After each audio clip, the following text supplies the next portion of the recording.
about 10 days after 9/11, I went through the Pentagon and I saw Secretary Rumsfeld and Deputy Secretary Wolfowitz. I went downstairs just to say hello to some of the people on the Joint Staff who used to work for me, and one of the generals called me and he said, "Sir, you got to come in. You got to come in and talk to me a second." I said, "Well, you're too busy." He said, "No."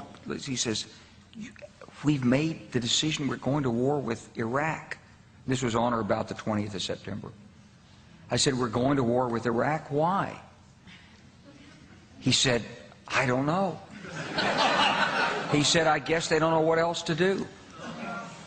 So I said, "Well, did they find some information connecting Saddam to Al-Qaeda?" He said, No. He says, "There's nothing new that way. They just made the decision to go to war with Iraq." He said, "I guess it's like we don't know what to do about terrorists, but we've got a good military and we can take down governments." And he said, "I guess if the only tool you have is a hammer, every problem has to look like a nail."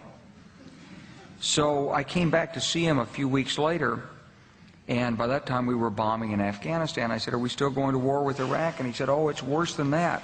He said, he reached over on his desk, he picked up a piece of paper, and he said, I just got this down from upstairs," meaning the Secretary of Defense's office today, and he said, "This is a memo that describes how we're going to take out 7 countries in 5 years, starting with Iraq and then Syria, Lebanon, Libya, Somalia, Sudan, and finishing off Iran."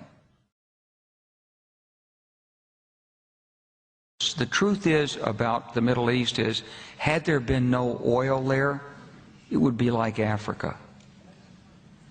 Nobody is threatening to intervene in Africa. The problem is the opposite. We keep asking for people to intervene and stop it.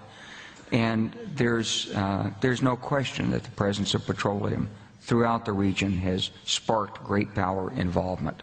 Whether that was the specific motivation for the coup or not, I can't tell you, but there's always been this attitude that somehow we could intervene and use force in the region.